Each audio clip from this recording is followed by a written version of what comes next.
Olá, tudo bem? Uma boa noite para você. Não sei de onde você está conectado, se perto, longe, se aqui nas nossas cidades ao redor do NASP ou se em outra cidade mais distante, outro país. Todos são muito bem-vindos a essa nossa grande família online do NASP.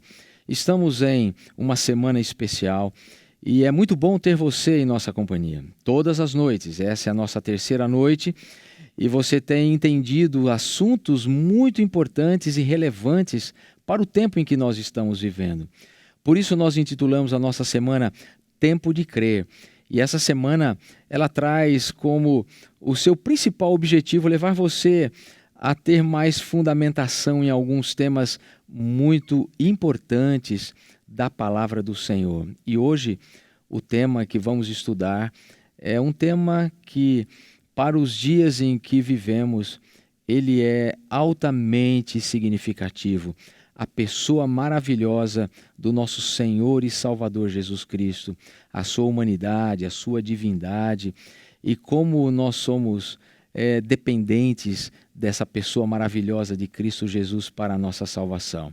Antes de abrirmos a palavra de Deus com o nosso pregador desta noite, eu quero levar você à reflexão de um texto da Bíblia. Está no livro de João, capítulo 1, versos 1 a 4. João diz assim: No princípio era o Verbo, e o Verbo estava com Deus, e o Verbo era Deus. Ele estava no princípio com Deus, todas as coisas foram feitas por intermédio dele, e sem ele nada do que foi feito se fez. A vida estava nele, e a vida era a luz dos homens. Maravilhoso Jesus! Quão importante é compreendermos a natureza, o ministério e realmente o grande plano da salvação, a qual ele veio cumprir, dando a sua vida por nós. O Deus homem, aquele que realmente se sacrificou pela nossa salvação. E eu quero convidar você então nesse momento a orarmos e colocarmos diante dele as nossas necessidades. E vou convidar você também a deixar aí no chat todos os seus pedidos, os seus agradecimentos. Nós temos aqui um grupo que tem se mantido como um grupo de intercessão por você. Então, se você tem alguma necessidade especial hoje e quer manifestar, deixe abaixo aí o seu comentário, o seu pedido especial. E durante toda essa semana nós estaremos orando por você. Feche os seus olhos e ore conosco. Querido Deus, querido Pai, obrigado pela pessoa maravilhosa de Cristo Jesus. Hoje nós vamos estudar um pouco mais sobre ela e vamos entender melhor todos os conceitos que estão por detrás da sua humanidade, da sua divindade e como precisamos tê-lo sempre presente em nossa vida. Obrigado, Senhor, porque pelos méritos de Jesus, nós hoje podemos ter a certeza plena da nossa salvação. Que o Senhor nos abençoe nesta noite, que o Senhor possa tomar cada um daqueles que estão assistindo a este culto, que o Senhor possa tomá-los nas tuas mãos, que o Senhor possa atender às necessidades deles, que o Senhor possa perdoar os pecados deles e que a salvação chegue ao coração de cada um que nesta noite está atento à pregação da tua palavra. Portanto, Pai, tomes o pastor Jean Zukovski nas tuas mãos e o abençoe para que, ao ele abrir a tua palavra, ele seja usado completamente pelo teu Espírito Santo e que a sua mensagem encontre um lugar especial em nosso coração. Abençoa-nos nesse culto, é o que nós te pedimos e te agradecemos. Em nome de Jesus. Amém. Que Deus abençoe você, que Deus abençoe a sua família nesse momento de estudo da sua palavra. E eu quero, com muita alegria, então, passar esses momentos ao pastor Jean Zukovski, que Deus realmente o use, que Deus o torne um instrumento da sua palavra ao nosso coração nessa noite. Que Deus os abençoe. Prezado amigo, neste momento nós queremos juntos abrirmos a palavra de Deus para recebermos dele uma mensagem especial para este tempo. Eu convido você a abrir a Bíblia no Evangelho de João, no capítulo 20. E vamos ler a partir do versículo 26. Evangelho de João, capítulo 20, a partir do versículo 26. A minha tradução diz assim: Passados 8 dias, estavam outra vez ali reunidos os seus discípulos e Tomé com eles. Estando as portas trancadas, veio Jesus, pôs-se no meio e disse-lhes: Paz seja convosco.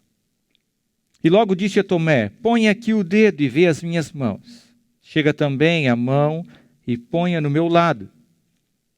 Não sejas incrédulo, mas crente. Respondeu-lhe Tomé: Senhor meu e Deus meu. Disse-lhe Jesus: Porque viste, creste? Bem-aventurado os que não viram e creram. Havia muita expectativa sobre a vinda do Messias. A nação judaica estava debaixo do jugo romano e ansiava ser liberta da opressão. Ricos, pobres, jovens, velhos, todos esperavam ansiosos o cumprimento da promessa do libertador.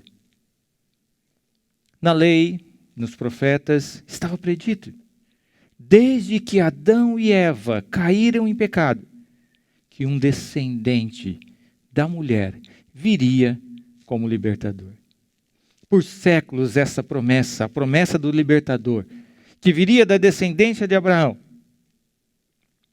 feita anos depois a este patriarca, se tornou motivo da expectativa de todas as mães em Israel. Todas esperavam ser a mãe do Messias. Os anos se passam. O povo de Israel, nessa expectativa do libertador, em vários momentos são fiéis, em outros momentos esquecem de seu Deus. E o resultado? Cativeiro. Agora eles são levados para a Babilônia após o cativeiro, quando Israel perde a sua autonomia como nação. Mais forte se tornou o desejo da vinda deste libertador. Especialmente nos escritos proféticos, havia indicações de que o tempo para a chegada do Messias estava perto. Em Israel, esta expectativa da vinda do Messias levavam pessoas a procurarem Messias, a seguirem outras. Mas, depois de diferentes momentos, ocasiões, todos esses supostos Messias decepcionavam. E as pessoas ficavam novamente na expectativa. Quando será? Quando virá? Todavia, parece que o momento havia chegado. De repente, um homem, no deserto, diferente, se vestindo diferente, pregando diferente, começa a proclamar que esta seria a geração em que viria o Messias. E ele diz: todos, sem exceção, tinham que se preparar para que o Messias, quando viesse, os encontrassem prontos. A mensagem dele, no entanto, não estava ligada a preparo militar, mas sim ao preparo espiritual. Algumas pessoas até pensaram que ele fosse o Cristo, mas ele enfaticamente dizia: eu não sou o Cristo. Ele apenas dizia: eu sou a voz do que clama no deserto, como cumprimento da profecia de Isaías, que diz: endireitai o caminho do Senhor. A mensagem de João o Batista sobre o Messias, ela era uma mensagem poderosa. Mas ele pregava arrependimento, confissão de pecados, purificação, batismo. O evangelista Lucas, no capítulo 3, no versículo 3 até o 7, diz: ele percorria toda a circunvizinhança do Jordão, pregando o batismo de arrependimento para a remissão de pecados. Dizia ele, pois, às multidões que saíam para serem batizadas: raça de víboras, quem vos induziu a fugir da ira vindoura? Produzi, pois, frutos dignos de arrependimento, e não comeceis a dizer entre vós mesmos: temos por pai a Abraão. Porque eu vos afirmo que destas pedras Deus pode suscitar filhos a Abraão. E também já está posto o machado à raiz das árvores. Toda árvore, pois, que não produz bom fruto, é cortada e lançada no fogo. O anúncio de João Batista sobre a chegada do Messias era totalmente diferente das expectativas dos homens de seus dias. Ele dizia às pessoas: se você tem 2 túnicas, reparta com quem não tem. Quem tiver fome, faça o mesmo. Reparta o seu pão. Para os publicanos que iam até ele, ele dizia: não cobreis mais do que é o estipulado. Até os soldados procuravam João e perguntavam: e nós, o que faremos? E João Batista lhes dizia: a ninguém maltrateis. Não deis denúncias falsas e contentai-vos com o vosso salário. Muitos começaram a indagar: por que tudo isso?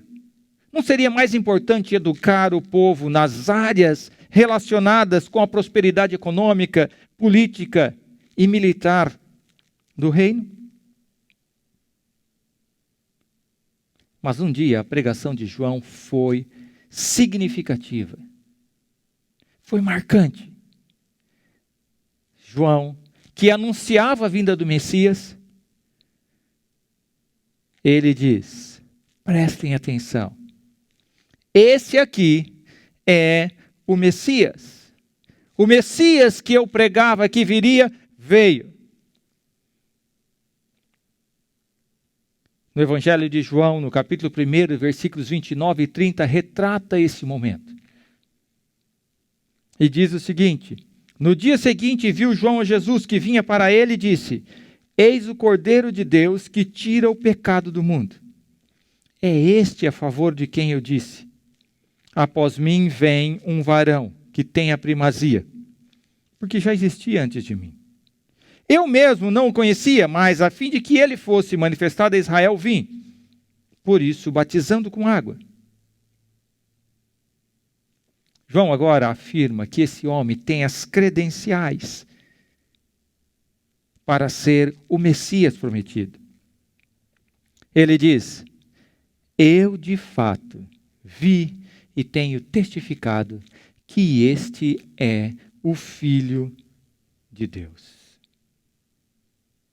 Naquele momento, toda a multidão se volta para Jesus.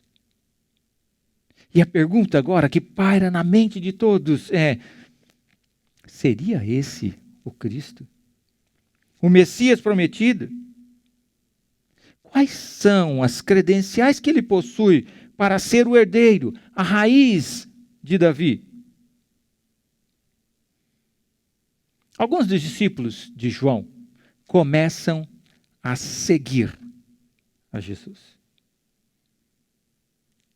E eles observam, andam alguns dias, um dia com Cristo, e André fica convencido de que realmente este era o Messias. E a primeira coisa que ele faz é ir até seu irmão. E fala: irmão, eu encontrei o Messias. E agora seu irmão, Simão, quando chega ao local onde está Jesus, é surpreendido pelas palavras de Jesus. Jesus lhe diz: tu és Simão, filho de João. Tu serás chamado Cefas, que quer dizer Pedro. Pedro começa a pensar: mas como? Como ele me conhece? Como ele sabe meu nome? Como ele sabe quem é meu pai? E ainda por cima, ele diz quem eu serei, me dá um novo nome, um novo caráter. Seria esse o Messias? A cada novo encontro, novas declarações são feitas. Mais pessoas começam a seguir a Jesus. E o burburinho se espalha por todos os lados. Achamos o Messias. O Messias veio. Aqui está o Messias. E todos começam a observar: tem ele as credenciais para ser o líder de Israel? E pouco a pouco começam a aparecer essas credenciais. Em uma festa em Caná da Galileia, ele transforma água em vinho. Em sua primeira aparição pública, na festa da Páscoa, ele mostra a sua autoridade, expulsando os mercadores do templo. Sabe, este momento é muito significativo. A liderança judaica começa agora a dialogar com ele, a indagá-lo. E o que eles perguntam? Que sinal você nos dá para você ter autoridade para fazer essas coisas? Jesus realmente demonstra que tinha uma capacidade fantástica de dialogar e trabalhar as ideias com as pessoas. Ele era um mestre por excelência. A sua resposta é fascinante e enigmática ao mesmo tempo. Ele diz: destruí este santuário e em 3 dias o reconstruirei. As pessoas começam a perguntar: como? 3 dias? Esse templo demorou 40 anos para ser construído. Quem é esse homem? Que poder é esse que ele tem? E o grupo de seguidores começa a aumentar. Muitos passam a crer que ele sim tinha condições de ser o Messias. Alguns dos líderes judaicos começam a observá-lo. E um deles, Nicodemos, decide se encontrar com Jesus. E ele marca uma entrevista secreta com ele. Ele queria verificar se realmente ele seria o libertador prometido ou não. Mas seu diálogo com Cristo o surpreende. Ele sabia que os sinais que Jesus tinha realizado eram sobrenaturais. Mas seria isto suficiente para que ele fosse o Messias prometido? E quando Jesus começa a conversar com ele, Jesus vai direto ao ponto, dizendo qual é a base na qual ele estabelece o seu reino. No Evangelho de João, no capítulo 3, versículo 3, diz assim: respondeu Jesus: em verdade te digo, se alguém não nascer de novo, não pode ver o reino de Deus. Nicodemos começa a pensar: nascer de novo, o que é isto? Como pode ser isto? E agora Jesus, no diálogo, começa a trabalhar com Nicodemos. Em toda a Escritura, qual era a natureza do seu reino? E ele enfaticamente diz a que propósito ele foi enviado. No Evangelho de João, no capítulo 3, nos versículos 15 a 17, é retratado o seguinte: Jesus dizendo, para que todo que nele crê tenha a vida eterna. Porque Deus amou o mundo de tal maneira que deu seu Filho unigênito para que todo que nele crê não pereça, mas tenha vida eterna. Portanto, Deus enviou seu Filho ao mundo, não para que julgasse o mundo, mas para que o mundo fosse salvo por ele.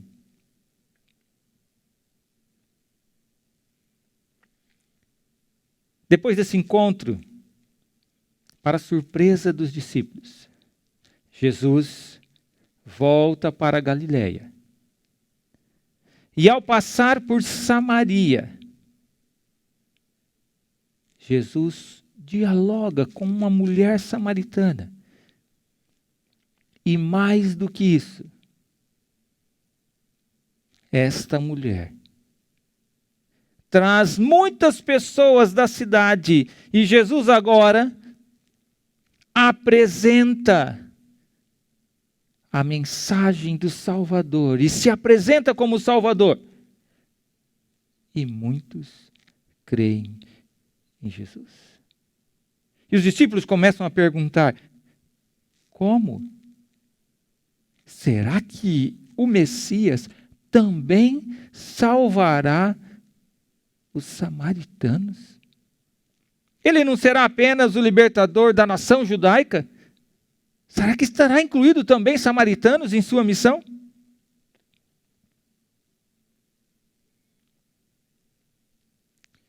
Em uma outra viagem para a Galileia, nesse mesmo percurso, há um evento marcante. Um oficial do rei de Caná da Galileia busca Jesus pedindo para que ele curasse o seu filho. Ele insiste para o mestre: vá até minha casa, cure o meu filho. Mas Jesus apenas diz: teu filho vive. E o homem se dá por satisfeito e vai embora, vai para casa. E ao chegar lá, na hora que Jesus disse: teu filho vivo, ao conversar com os servos, é a mesma hora que o filho teve a saúde restaurada. Os discípulos começam a pensar: quem é esse homem? Que até mesmo à distância, a sua palavra tem poder. Jesus volta para Jerusalém e ali ele cura um homem que, devido à sua vida pregressa de pecado, jazia com uma terrível enfermidade que o deixou inválido.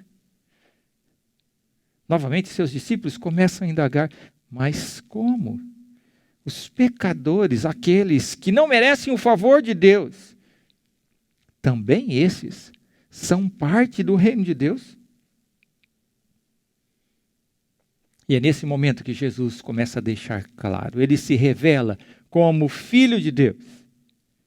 Ele diz que tudo o que ele faz é realizado pelo poder de Deus. E esta é a sua missão na terra. Ele veio para salvar a humanidade. Jesus diz que quando o seu reino for implantado na terra, aqueles que morreram na esperança do reino irão ressuscitar. Ele veio para trazer vida. Ele é o Messias prometido do Antigo Testamento. Ele é o enviado do Pai. E todo que nele crê terá vida eterna. Seguidores de Cristo agora começam a indagar entre si: os mortos vão ressuscitar? Ele tem poder para fazer isso? A multidão cada vez se torna maior ao redor de Cristo. Mais e mais milagres são realizados.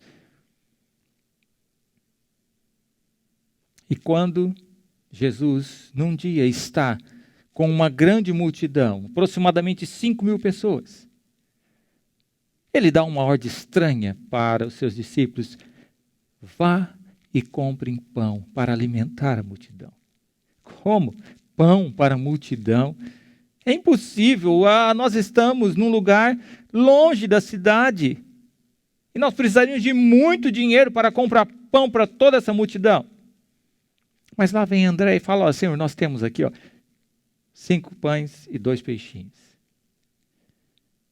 E agora Jesus ora e começa a distribuir esses 5 pães e esses 2 peixes, e toda a multidão é alimentada.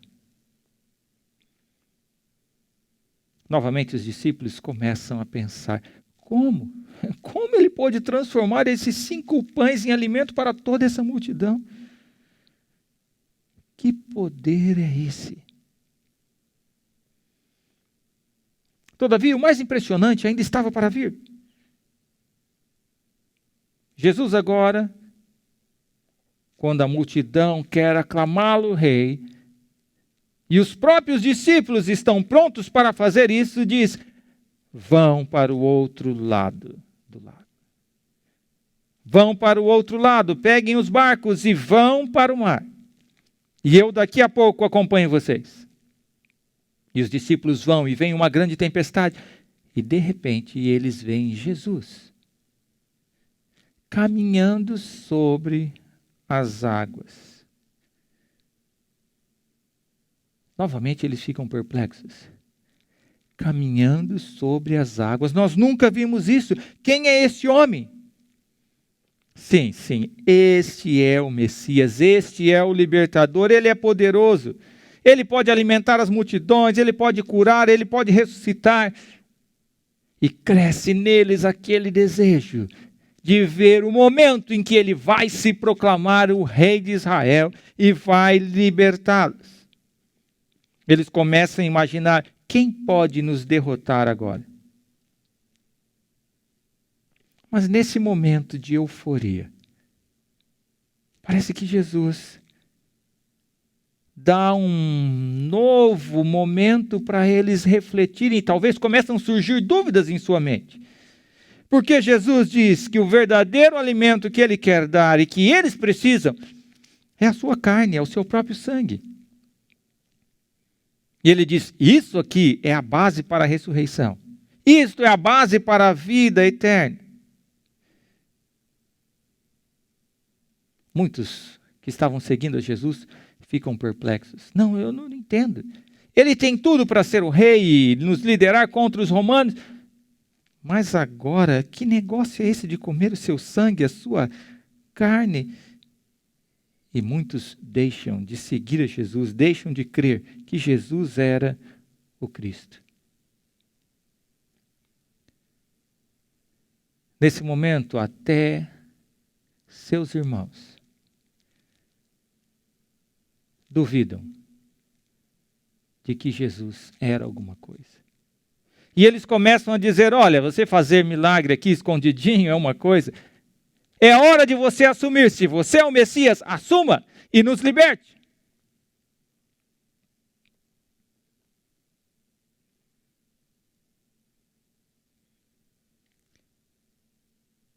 Os líderes judaicos também não creem que este homem é o Messias.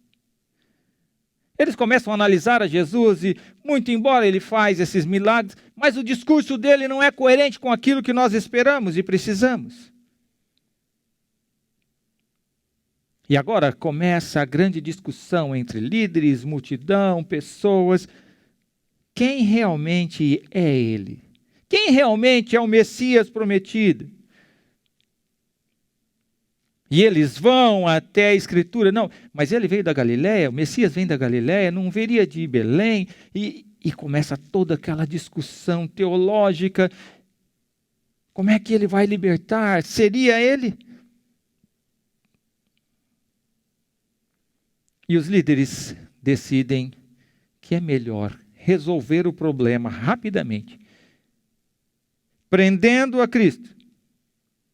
E enviam os soldados, vamos acabar com essa história. Mas quando os soldados chegam e Jesus está ali falando com a multidão, eles se sentem incapazes de prender a Cristo em frente da multidão. E nesse momento Jesus se apresenta de forma clara como o enviado do Pai, a luz do mundo, a água viva, aquele que vai morrer e através da sua morte, fará com que o mundo todo seja atraído a Ele. Ele vai libertar aqueles que creem em seu nome. Ele será vida para aquele que conhecer e permanecer nas suas palavras. Ele se apresenta como a verdade e diz que esta verdade, quando conhecida, os libertaria. E finalmente diz que é Deus, ao afirmar que antes de Abraão existir, eu sou. Ele se apresenta como o bom pastor, aquele que dá vida por suas ovelhas. E continua seu ministério realizando muitos milagres. Mas dentre esses, um é significativo. Jesus ressuscita Lázaro. E Lázaro já tinha sido colocado na tumba. Estava lá há 3 dias.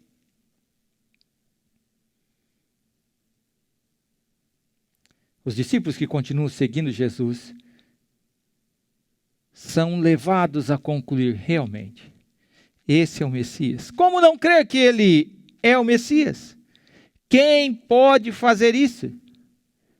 Ele não somente fala que vai ressuscitar as pessoas nos últimos dias, ele deu prova disso. Ele acabou de ressuscitar Lázaro.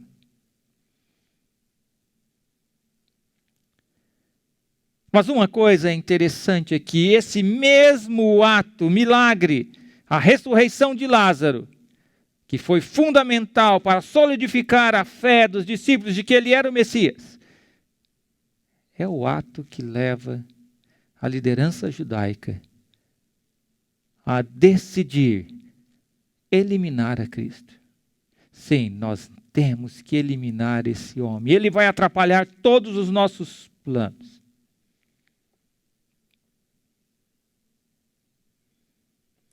Mas a situação se torna mais complicada para os líderes judaicos do que eles imaginavam.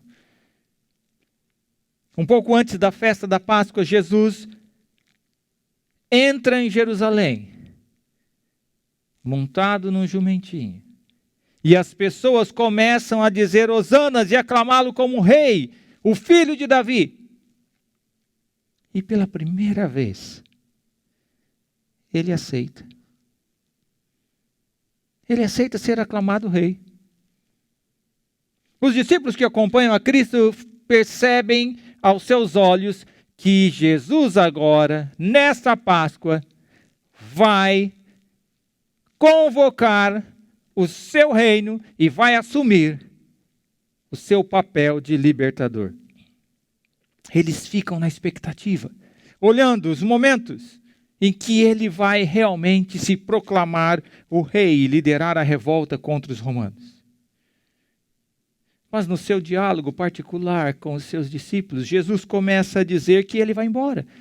E ele vai enviar outro Consolador, que o seu reino não é desse mundo, que ele vai sofrer, que ele vai morrer, que ele vai ser perseguido, e todos aqueles que crerem em seu nome também serão perseguidos.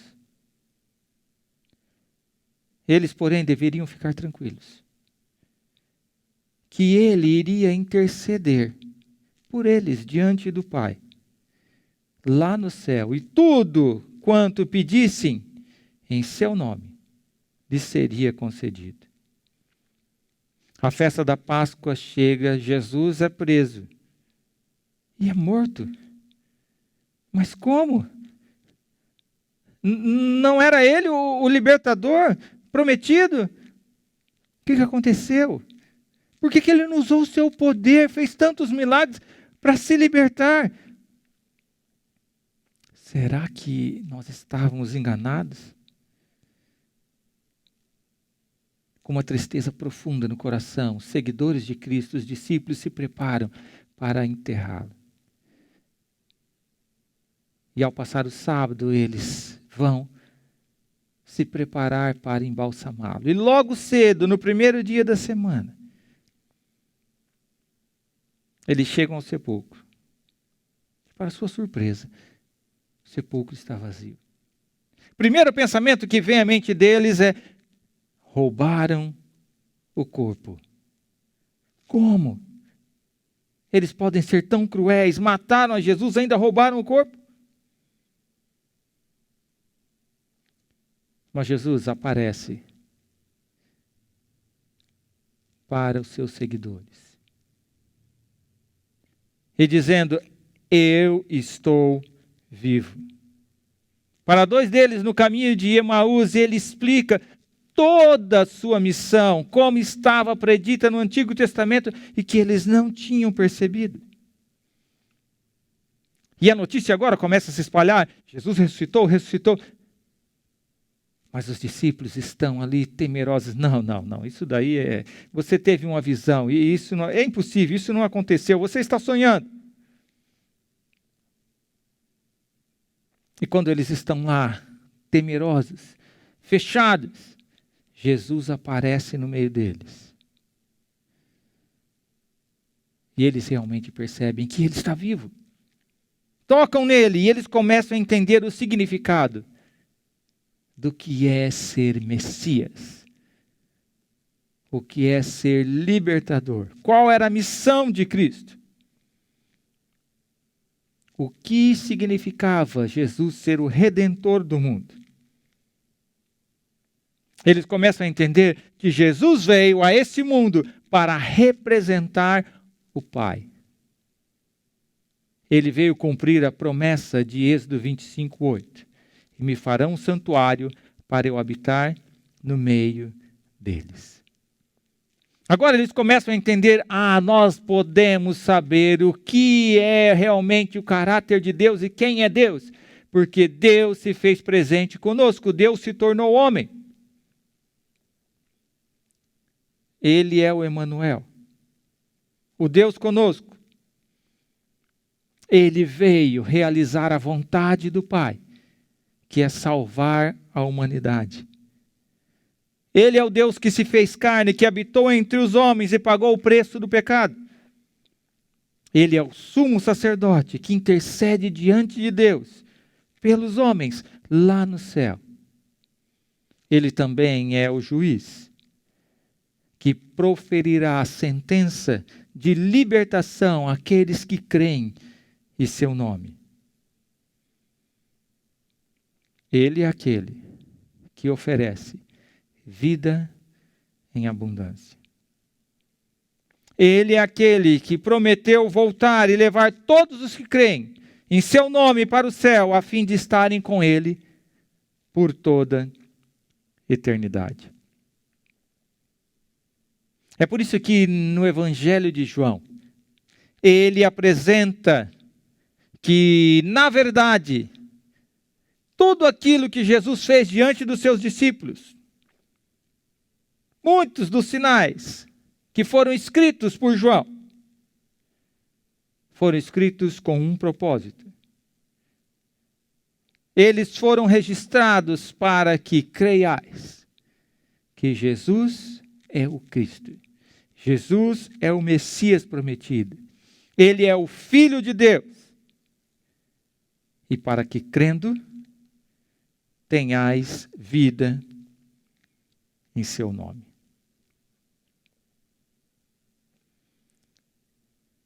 Prezado amigo, hoje, quase 2000 anos já se passaram desde que Jesus fez essas promessas aos seus discípulos.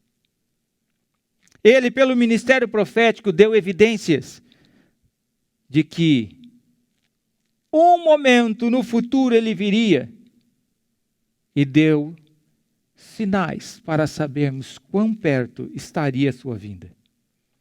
E essas profecias estão se cumprindo uma a uma. E pouca coisa falta para se cumprir no cronograma profético. Dentre as muitas testemunhas que presenciaram as mensagens e milagres de Jesus, poucos realmente entenderam a natureza do seu reino e creram que ele era o Salvador do mundo no momento em que ele estava na terra. Apesar de todas as evidências, de todos os milagres que ele fez, ainda havia dúvida no coração dos seus próprios seguidores, os discípulos. E você? O que você precisa para crer em Jesus como Cristo, o Messias, o Libertador? No relato que lemos a princípio, Tomé só creu no momento em que tocou nas feridas de Cristo. Os líderes judaicos, nem com sinais e milagres, creram que ele era o Filho de Deus. E você? O que você espera para crer em Cristo? Será que você está à busca de sinais, de milagres, de maravilhas, de prosperidade? É isso que você precisa para crer? Ou você já entendeu a natureza do reino de Cristo? Já compreendeu que ele não prometeu um reino terreno de prosperidade? Ele apenas disse: se você deixar que eu fique contigo, que eu more contigo na tua casa, se você fizer com que eu seja o seu melhor amigo, eu vou convidá-lo para que você esteja comigo por toda a eternidade, quando eu estabelecer nessa terra o meu reino. E a minha pergunta para você hoje é: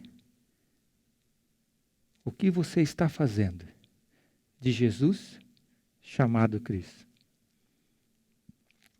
Se ainda você não o fez, hoje é o tempo de crer em Jesus Cristo, o Salvador da humanidade.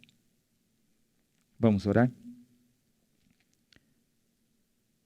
Nosso Deus e Pai, obrigado porque, de maneira tão maravilhosa, cumpristes a tua promessa, enviando o seu Filho a este mundo. E tudo que era necessário fazer para pagar o resgate, o preço do pecado, Cristo Jesus já o fez na cruz. Agora, cabe a nós crermos em Cristo e sermos libertos por Ele. Nos ajude, Senhor, com nossa falta de fé. Que realmente Teu Santo Espírito trabalhe conosco para que creiamos e deixemos que Jesus seja o melhor amigo na nossa vida. É isso que suplicamos em Teu nome. Amém. Hoje é tempo de crer em Cristo. Mas sabe, Ele fez uma promessa. A promessa de que viria o Consolador. Por que o Consolador é importante? Não perca. Amanhã nós vamos saber por que também é tempo de crer no Espírito Santo. Que Deus lhes abençoe.